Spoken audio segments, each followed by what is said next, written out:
Hello à tous, c'est Thomas de Card Hunter, j'espère que vous allez bien. On se retrouve aujourd'hui pour une vidéo qui m'a été très demandée. Je vais vous faire un tuto complet sur comment envoyer vos cartes à PSA. PSA, c'est l'entreprise de gradation numéro 1 dans le monde. Ces petits boîtiers-là, vous les reconnaissez probablement.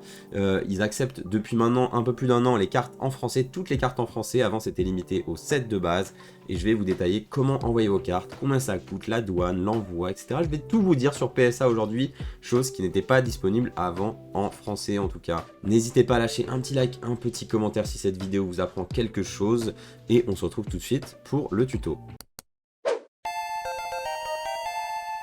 Et on se retrouve sur le site de PSA. Alors tout d'abord, je vous montre, vous allez dans Trading Card Grading et là vous avez accès aux différents types de grading. Donc le grading normal, le crossover. Donc par exemple, vous envoyez une carte Beckett, une carte d'une autre société de gradation à PSA, ils peuvent le transformer en PSA s'ils l'estiment à la hauteur, tout simplement. Donc, si vous envoyez un 10, s'ils estiment que ça mérite un 10, ils vont le transformer en PSA. Je vous conseille de ne pas faire ça, ils ne prendront jamais de risque. Vous envoyez un PCA 10, ça passera jamais en PSA 10, il faut être clair. Vous envoyez une review, par exemple, si vous avez une carte qui vous pensez mérite mieux qu'un PSA 9, pour qu'il ait un PSA 10. Ça, encore une fois, il y a peu de chance. Je vous conseille plutôt de casser le boîtier, renvoyer la carte. Et on a Reholder, c'est un service aussi. Par exemple, si vous avez une vieille étiquette PSA, vous pouvez envoyer une carte et puis ils vont vous la transformer. Ils vont vous mettre une étiquette récente. Voilà, elle va garder le même numéro, mais vous aurez le style des nouvelles étiquettes et les nouveaux boîtiers, un boîtier récent. Par exemple, si votre boîtier aussi a des griffures ou alors est peut-être cassé, c'est un service qui existe. Voilà, on va pas détailler, on va pas faire de détails sur ces service là aujourd'hui, on va s'attaquer au grading. Pour ce qui est des prix du grading, on a ici tous les niveaux. Donc le reholder, ce que je vous disais, c'est quand vous voulez juste changer le boîtier, c'est 25 $ sans la gradation. Alors on a un service à 100 $ par carte pour une valeur maximum déclarée de 1500 $ la carte. Donc il faut savoir qu'en régular, ça va prendre environ 30 jours.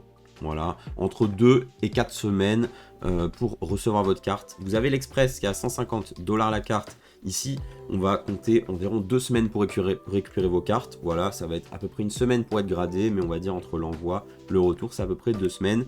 Super Express, vous n'allez pas gagner beaucoup de temps, vous allez gagner quelques jours peut-être, mais on est à 300 $ la carte pour une valeur maximum de 5000 $. Voilà. Si vous avez des cartes qui valent plus de 5000 $, vous avez un pricing spécifique ici, voilà, 600 $ en walkthrough, et ensuite au-dessus de 10 000 $, voilà, ça monte encore 1000, 2000, etc. Aujourd'hui, je pense qu'on va pas s'attarder sur ce genre de service-là. Si vous avez des cartes de ces valeurs-là, quand ça monte au-dessus de 25 000 $ la carte, franchement, autant aller se faire un petit voyage aux États-Unis, poser la carte en main propre, et puis être plutôt serein, plutôt que faire des envois internationaux, voilà ce que je recommande en tout cas. Et vous voyez ici, on a un service qui est loqué, qui s'appelle Economy, et c'est pour ça entre autres que je fais la vidéo aujourd'hui, parce que la plupart des gens n'ont pas entendu parler de ce service, qui est très intéressant. C'est un service à 50 $ la carte, pour une valeur maximum déclarée de 1000 $ la carte, et donc ça c'est un service qui est exclusif aux Collectors Club Members. Qu'est-ce que c'est que le Collectors Club Members? C'est un système d'abonnement que PSA a mis en place depuis très longtemps, hein. Depuis très longtemps, avant on avait plusieurs niveaux d'abonnement. Voilà, vous aviez argent qui coûtait, voilà, c'est 100 $. Vous aviez or, c'est 150 $. Et ensuite platine, c'était 300 $, il me semble. Et puis quand on prenait les plus gros abonnements, on avait des subs gratuites. Donc on avait des cartes gratuites à faire grader. Donc ça valait vachement le coup. Aujourd'hui, c'est plus le cas. Il ne reste que le silver. Et le silver, c'est 100 $ par an. Si vous êtes un résident américain, sinon c'est 120 $ pour nous les Européens, parce qu'il faut rajouter la TVA tout simplement. Et donc, ce service, il vous apporte honnêtement pas grand chose, hein. Vous êtes abonné au magazine PSA, voilà, vous recevez tous les mois le magazine PSA. Et puis surtout, on a accès maintenant à des submission events, donc à des événements pour faire grader des cartes à seulement 50 $ la carte. Donc c'est hyper intéressant, hein. Dès qu'on a gradé 5 cartes, en vrai, dès qu'on a gradé 2 cartes, ça vaut le coup de payer un abonnement parce qu'on aura plutôt payé 100 $, on aura payé 50 $. Donc ces événements, comment ça se passe? En fait, tous les mardis et tous les jeudis, à environ 17 h heure française, vous allez recevoir un email, si vous faites partie du club à 100 $, un email avec un lien pour arriver sur cette page-ci. Cette page-ci, elle vous marque les prochains événements, quand est-ce qu'ils ont lieu. Voilà, par exemple, le prochain événement ici, c'est le 5 mai, le jeudi 5 mai à 9 h PT, donc c'est à peu près 18 h heure française. Ce qui se passe, c'est qu'à peu près vers 17 h, vous recevez un mail avec un lien. Vous cliquez sur ce lien, vous arrivez sur une page avec un compte à rebours qui démarre à 1 h, voilà, qui démarre à 17 h en fait, et qui va jusqu'à 18 h, un compte à rebours d'1 heure. À la fin de ce compte à rebours de 1 heure, donc à 18 h pile, vous êtes tiré au sort dans une file d'attente. Voilà, par exemple, vous allez être 2 millième dans la file d'attente. Vous ne savez pas sur combien, vous ne savez pas combien il y a de personnes. Et ensuite, vous allez attendre que les premiers y passent, et puis ils obtiennent des subs à 50 $, à 50 $ la carte. Donc en ce moment, avant c'était 5 cartes, vous pouviez avoir 5 cartes à 50 $, et depuis très récemment c'est passé à 20 cartes à 50 $, donc c'est hyper intéressant pour les gens qui ont des belles cartes à envoyer. À 50 $, on peut se permettre d'envoyer des cartes qui valent quelques centaines d'euros, ça vaut déjà le coup, alors qu'avant, quand on payait 100 $ minimum, honnêtement, vous n'allez pas envoyer une carte à 200-300 € quand vous payez 100 $. Mais là, ça devient super intéressant. Donc ensuite, vous êtes dans cette queue. Voilà, là, je ne vous filme pas la queue malheureusement. J'ai pas le temps pour faire la vidéo. Mais c'est simple, hein. Vous êtes 2 millième, vous êtes 1990, 1989, 1988, etc. Ça va assez vite. Ça prend environ 20-30 minutes, on va dire, selon que vous êtes dans la queue. Et puis, si vous êtes, s'il y a assez de place pour vous, bah, ça va tout simplement vous dire que vous avez récupéré des submissions à 50 $, je vous montre. Donc ça va tout simplement ici dire que vous avez eu des subs located, donc tout simplement vous avez eu des subs moins chers. Donc bravo, félicitations, et c'est vraiment pas très dur, hein. Vous essayez 1, 2, 3 fois maximum, vous allez les recevoir cette allocation de 20 cartes à 50 $. Et bah moi j'ai envoyé 20 cartes à 50 $ là par exemple, ça vaut vraiment le coup. Donc ensuite, vous aurez à peu près une semaine, 10 jours pour sélectionner les cartes que vous voulez envoyer. Et après, vous avez 2-3 semaines quand vous faites une submission pour envoyer vos cartes à PSA pour qu'ils les reçoivent avant que celles-ci soient annulées. Donc ça vous laisse quand même un petit peu de temps à réfléchir quelle carte envoyer, faire la procédure que je vais vous montrer et puis envoyer vos cartes tout simplement. Donc voilà, ça c'est vraiment pourquoi j'ai fait la vidéo. C'est principalement parce que grâce à cet envoi à 50 $, c'est désormais possible pour un peu tout le monde d'envoyer des cartes. Ok, ça va quand même vous coûter cher, hein, il faut se le dire. Vous envoyez 10 cartes, c'est déjà 500 $. En plus de ça, il faut payer l'envoi initial, il faut payer l'envoi retour, etc. Mais ça reste quand même relativement intéressant pour pas mal d'entre vous, je le sais. Alors je vais revenir sur la maximum declared value. Déjà, je vais vous dire une chose très importante, chez PSA, lorsque vous envoyez vos cartes, vous ne payez rien à l'envoi. Vous payez uniquement lorsque vous recevez la notation des cartes et lorsque les cartes vont être envoyées. Donc vous payez avant l'envoi des cartes. C'est très important. Pourquoi ? Parce que par exemple, si vous décidez d'envoyer un Dracofeu première édition, d'accord ? Vous payez 100 $ ici par carte. Votre carte à PSA 9, votre Dracofeu à PSA 9. PSA va estimer que votre carte, elle ne vaut pas moins de 1500 $, elle vaut 4000 €. Voilà, elle vaut 4000 € votre carte. Du coup, PSA va vous dire non, non, non, vous ne payez pas 100 $. Vous payez 300 $ pour la carte Dracofeu. Donc, ce qui va faire que si vous avez des cartes de très haute valeur, ça ne sert plus à rien aujourd'hui d'essayer de faire passer vos cartes à 50 $ ou à 100 $. Si vous avez une carte qui vaut 10 000 $, je vous conseille directement de payer 300 ou 600 $ directement, de mettre ce sub là. Pourquoi ? Votre carte va être gradée très très rapidement, elle va être prise en compte comme une carte de très haute valeur. Les gens vont faire probablement plus attention à cette carte là, elle va être traitée d'une manière différente d'une carte qui sera envoyée par exemple à 50 $ en économie. Et au final vous allez payer la même chose. Donc je vous conseille aujourd'hui de déclarer la vraie valeur de vos cartes et de prendre le bon mode adapté à la valeur de vos cartes. Même si, ok, je suis d'accord, vous envoyez une carte, vous ne savez pas si elle va avoir 9 ou 10. Donc, on va être un peu gourmand, on va toujours envoyer un peu en dessous. Mais si vous avez un Pikachu Illustrator, vous n'allez pas essayer de payer 100 $. Ça ne sert vraiment à rien. Voilà, si vous avez des cartes de très haute valeur, passez directement en Express ou en Super Express. Du coup, vous avez choisi votre grading price. Donc, vous avez peut-être eu des subs à 50 $, ou alors vous avez pris 100, 150 $, etc. Maintenant, je vais vous montrer comment ça se passe en soi directement. Petit aparté, quand vous êtes sur le site de PSA, vous pouvez cliquer sur Submit Trading Cards, ici, et puis vous descendez, et vous avez les Complete Through Dates. Ça, c'est très important, très très important. Ce sont les dates de complétion de PSA à date d'aujourd'hui, tout simplement. Donc, je vais regarder Regular et je vois que aujourd'hui toutes les commandes ont été faites jusqu'au 23 février. Voilà, on est le 7 mai à l'heure où je fais cette vidéo. Donc ils ont fait 99% des commandes de février. Donc vous pouvez vous donner une idée, comme ça vous donne une idée un peu d'où ils en sont. Donc là, vous pouvez vous dire que peut-être dans 2 mois, bah, ils auront peut-être fait votre commande. Voilà, ça vous donne une idée. Vous pouvez revenir tous les jours, voir s'ils vont avancer tout simplement sur les commandes régulières. Parfois, du jour au lendemain, on va avoir plus 15 jours ici, même plus un mois, ça dépend, c'est très variable. Parfois, c'est pas mis à jour au jour le jour, mais ça vous donne une très bonne idée. Par exemple, si vous voulez vous faire du mal, on peut voir que les cartes Value TCG, hein, c'était les envois à 10 $ la carte. Voilà, ils en sont au 2 mars 2021. Voilà, donc un an et 2 mois de retard, tout simplement. Pour grader les cartes. Et c'est pas fini encore. Voilà, donc ça vous donne une très bonne idée de où en est PSA sur les envois, par exemple, pour le Super Express. Alors là, 17 avril, on est très fort. Hein. Le walkthrough, alors là, c'est encore plus fort. C'est-à-dire que les cartes, c'est quasiment 1 ou 2 jours pour les grader, tout simplement. Donc une fois que vous avez cliqué là-dessus, vous cliquez sur Start et vous arrivez dans le Submission Center. Voilà, ici je crée une nouvelle submission, tout simplement.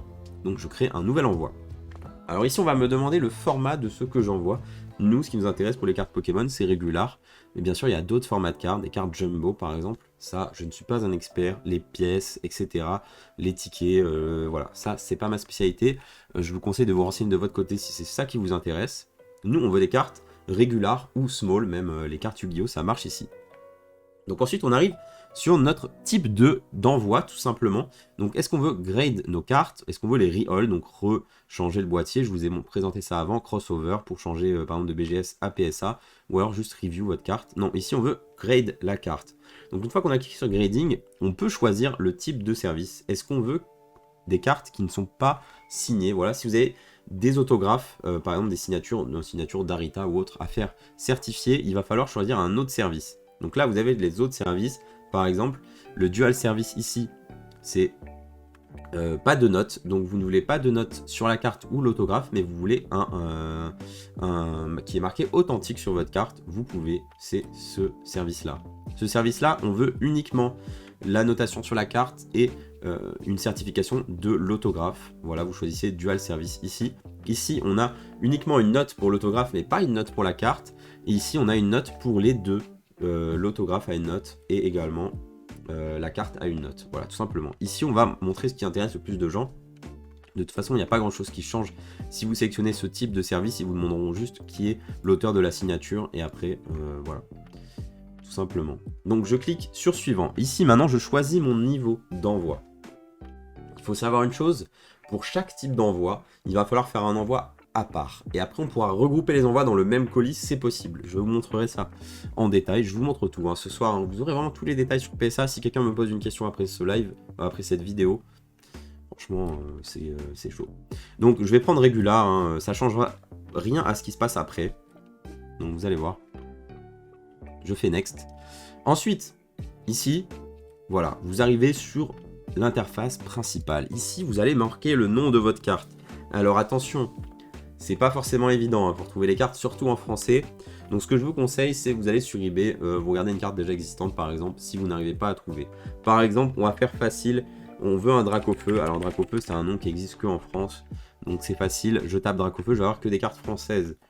Donc voilà, par exemple, vous avez 1999 Pokémon French Dracofeu Holo First Edition. Donc ce que je vous conseille de faire, c'est de reprendre le même modèle pour faire des recherches. Si vous recherchez une carte particulière, par exemple, surtout les cartes qui ont le même nom en anglais. Donc par exemple, je rajoutais un Dracofeu première édition. Voilà, je vais dire que sa valeur, donc faites attention, on est sur un service à 1500 maximum de valeur. Donc ça, cette valeur-là, elle va servir à assurer votre carte. Donc n'essayez pas de faire les malins et de sous-évaluer vos cartes. Donc je vais mettre que ma carte vaut 1490 par exemple. Ensuite, disons que je veuille chercher un Mewtwo. Donc je vais plutôt taper 1999 et puis je vais taper French Mewtwo par exemple. Et là, je vais directement tomber sur le set de base. Vous voyez, il n'y a pas écrit base set. On est sur 1999 directement. Donc hop, je prends mon Mewtwo. On va dire que celui-ci, il fait 990 $. Hein. Je fais au hasard. Imaginons que je veuille mettre une carte d'un autre set, par exemple, je sais pas, j'ai un Léviator. Qu'est-ce qu'il nous propose comme Léviator? Hop, allez, diamant et perles, en français, un trésor mystérieux en reverse. Voilà, là je rajoute 200 $. Hop, hop, hop. Ok, voilà, alors pour les cartes plus récentes, c'est plus compliqué, hein. Va falloir un peu vous dépatouiller, c'est pour ça que je vous disais, prenez un exemple sur une carte déjà existante, ou alors vous allez devoir entrer le nom un après l'autre. Donc là, 2022, Pokémon, Brilliant Stars, 174, Charizard. Voilà, on peut même mettre Dracofeu, hein, ça aurait marché. Mais c'est pas évident à trouver non plus. Donc, il faut mettre le plus de détails possible pour ces sets là, vous dépatouillez, vous rajoutez les infos au fur et à mesure, mais gardez ce format de 2022, Pokémon, le nom du bloc, le nom de la série, le numéro, ensuite ensuite je crois que vous avez le numéro, en général il n'y a qu'une seule carte, donc c'est plutôt simple. Donc allez, ici on met 150 €, hein, peu importe, 150 $, donc hop, ça c'est mon envoi, hop, je peux faire suivant. Voilà, donc sous ma tête, il y a l'adresse de retour tout simplement. Donc là, vous avez votre adresse de retour. Ici, vous avez le détail. Voilà, ça me coûte 100 $ par carte, donc 400 $. J'ai 53 $ d'envoi assuré. Donc l'envoi assuré, c'est uniquement pour le retour. C'est-à-dire que là, pour le retour, vous paierez 53 $ tout simplement. C'est directement inclus dans le prix. Vous n'avez pas de surprise sur le prix du retour. C'est souvent envoyé avec FedEx, donc très très bon envoi, assuré, etc. Il faut savoir que à partir du moment où PSA a gradé vos cartes, si jamais elles sont perdues, vous allez être remboursé à la valeur de vos cartes gradées, pas à la valeur de vos cartes avant gradation. Donc ça c'est important. Si vos cartes sont perdues avant la gradation, bien sûr, elles vous seront remboursées par rapport à la valeur que vous avez déclarée. Donc c'est pas exactement pareil. Personnellement, ils m'ont jamais perdu de cartes, mais on ne sait jamais ce qui peut arriver, donc faites attention, et c'est pour ça que vous devez mettre des estimations hautes sur votre assurance au départ. Ça ne va pas influencer votre douane à aucun moment. Je vais vous expliquer les détails sur la douane après, vous inquiétez pas. Donc voilà, 453 $ tout simplement. Donc vous pouvez choisir d'envoyer avec votre propre compte FedEx si vous en avez envie, c'est une option. Je vous le conseille pas, hein, les tarifs sont négociés, sont très très bons. Vous pouvez avoir un bon d'achat PSA, voilà, mais ça c'est de votre côté. Et puis vous mettez votre carte bleue, vous validez tout simplement. Donc maintenant que vous avez finalisé votre envoi, vous récupérez ce document qui est très important, je vais vous montrer. Donc ici c'est un vieux document, donc je peux vous montrer, il n'y a pas de souci. Première chose, vous avez ce label d'envoi, tout simplement, que vous devez coller à l'extérieur du colis. C'est très important parce que dès que vos colis sont réceptionnés chez PSA, ils vont scanner. Et puis par exemple, si vous avez de l'express, boum, ça va partir en express. Si vous avez du régular, ça part en régular. Si vous avez du super express, etc., vous avez compris. Donc c'est hyper important aussi parce que vous pouvez potentiellement combiner plusieurs labels en un seul. Donc si vous avez plusieurs envois et que vous les mettez dans le même colis, vous verrez, je vais vous montrer après, vous pouvez les combiner et du coup ce sera pas ce label là qu'il faudra mettre à l'extérieur de votre colis. Attention, ce sera un label unique qui sera généré après. Donc si vous avez plusieurs commandes dans le même colis, n'utilisez pas celui-ci. Si vous avez une seule commande, utilisez celui-là. C'est très très important parce que ça peut vous donner du retard sur votre envoi si vous ne collez pas ça à l'extérieur du colis. Il faut que ce soit visible, que ça puisse être scanné sans qu'on ouvre le colis. Donc ensuite vous avez l'adresse d'envoi pour PSA qui vous sera donnée, hein. Je ne sais pas si c'est la même ici que actuellement, vous faites attention. Si vous utilisez FedEx, ce sera celle-ci. Si vous utilisez USPS, donc la poste ou autre, ça va sûrement envoyer à USPS. Donc mettez cette adresse là, voilà. Je vous conseille d'utiliser FedEx, hein, on utilise beaucoup d'argent, enfin ça va coûter cher, hein, cet envoi, on envoie des cartes de valeur. Donc utilisez FedEx, c'est un très très bon shipper honnêtement, à l'international pour les États-Unis, c'est très très efficace. Donc ici vous allez indiquer le nombre de commandes totales dans le colis. Donc si vous avez 2 commandes, vous mettez 2. Si vous avez uniquement celle-ci, vous mettez 1. Et ici vous allez mettre le nombre de collectibles inclus dans tout le colis. Donc si vous avez 20 cartes ici plus 10 cartes dans l'autre commande, ce sera 30. Voilà. Sinon ici on a 18 cartes et donc on n'a qu'un envoi, on va mettre 18 par exemple, tout simplement. Ça c'est pour PSA, on ne remplit absolument pas. Et ici on a un récap de ce qu'on a vu tout à l'heure, tout simplement. Donc après on va avoir un récap des cartes qu'on a envoyées tout simplement, et du coup il faudra bien garder l'ordre des cartes comme celui-là. Donc si en premier vous avez Dracofeu, bah là on met Dracofeu en premier, Nidoking, Melofée, Magnéton, etc. Vous gardez bien cet ordre de haut en bas, donc avec face visible pour le Dracofeu en haut. Et puis vous envoyez vos cartes, tout simplement, vous les emballez. Je vais vous expliquer comment bien emballer ça juste après. Et pour finir, on a une dernière copie que vous pourrez garder pour vous, tout simplement. Ensuite, imaginons que vous vouliez mettre une deuxième commande dans le même colis. Vous repartez ici. Voilà, on voit ici ma première commande, hein, que je n'ai pas finalisée. Vous refaites une autre commande. Et ensuite, ici, quand vous reviendrez sur la page ici avec vos submissions, vous pouvez tout simplement cliquer, hop, sur les 2 commandes que vous voulez assembler, ou 3 ou 4 ou 5, j'en sais rien, et vous faites Generate Package Label. Et là, ce sera le label à coller sur votre colis. Voilà, vous ne tenez pas compte de ça, hein. Si vous avez une seule commande, vous mettez le petit code barre qui était déjà dans le document initial. Alors, petit aparté pour savoir comment packer votre commande, honnêtement, c'est pas compliqué. Alors, PSA recommande d'utiliser des card savers. Des card savers, c'est quoi? C'est ces petits top loaders souples, comme ça, voilà, ce qu'on appelle des semi-rigides.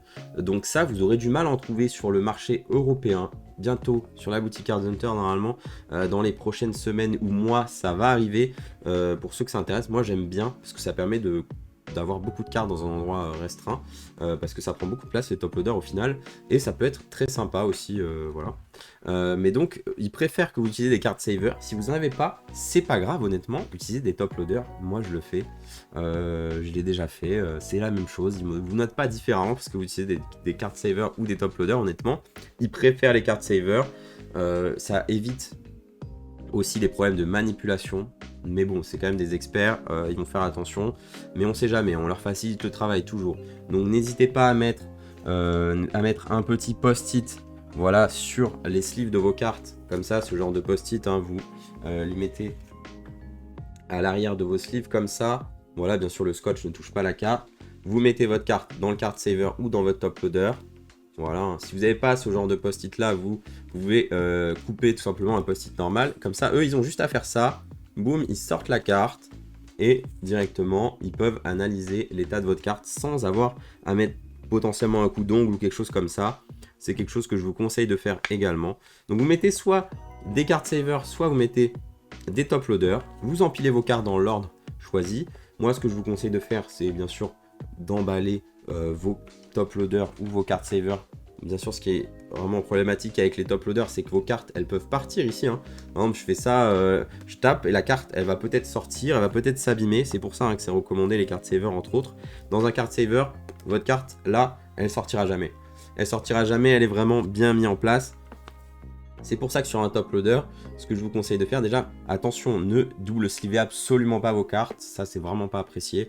Il faut juste une sleeve, donc idéalement une sleeve large comme ça, hein, de Ultra Pro. Vous mettez votre carte dans une sleeve. Allez, on va le faire en live. Votre carte, boum, dans une sleeve. Et puis, on va mettre le petit sticker comme ça. Voilà. Et puis, dans le top loader, tout simplement, vous ne mettez pas d'extra sleeve en plus. Ça va être problématique. Ils vont vraiment pas aimer là.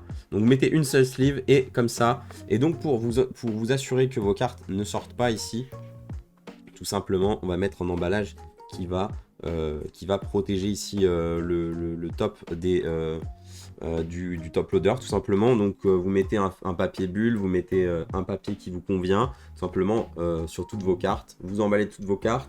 Ensuite, moi, en général, je mets tout dans une ETB. Le TB, je cale bien, vraiment, calez bien vos cartes à l'intérieur pour que ça bouge le moins possible. Et ensuite, le TB, boum, on remet du papier bulle, etc. Ce que je vous conseille de faire si vous envoyez plusieurs envois dans le même colis, c'est de bien séparer, hein. Vous mettez un envoi dans une ETB, l'autre envoi dans une autre ETB ou dans une autre boîte en carton, comme vous voulez. Et puis vous mettez aussi, hein, moi j'essaye de les aider toujours. Je mets en plus, voilà, j'imprime le numéro de l'envoi et puis je mets ça c'est cet envoi là, ça c'est cet envoi là avec le code barre, comme ça ils peuvent boum scanner et directement savoir quel envoi et quel envoi, et on leur facilite le travail au maximum. Voilà, on met du papier bulle, mais on n'abuse pas sur le scotch non plus partout, faut pas qu'ils soient en galère, faut pas qu'ils mettent des gros coups de cutter. Donc faites un bel emballage, prenez votre temps, c'est quand même beaucoup d'euros de cartes qui sont envoyées. Mais voilà mes conseils sur l'envoi. Donc ensuite, une fois que vous avez envoyé vos cartes, là je vous montre ce que ça donne dans le compte PSA. Et vous avez différentes étapes que je vais vous expliquer tout simplement. Donc une fois tout simplement que PSA a reçu vos cartes, vous allez recevoir un mail, hein, qui va vous rassurer, qui va vous dire vos cartes ont bien été reçues. C'est la première étape de la commande PSA. Ensuite, tout simplement, on va passer en order prep quand votre commande aura été vérifiée et que tout aura été bien confirmé. Par exemple, s'il va manquer une carte, on va vous contacter directement. Ensuite, on va faire une étape de recherche, hein. C'est l'étape, en gros, souvent, on est bloqué pendant un petit moment à PSA, surtout quand on a fait les envois il y a longtemps à 10 $.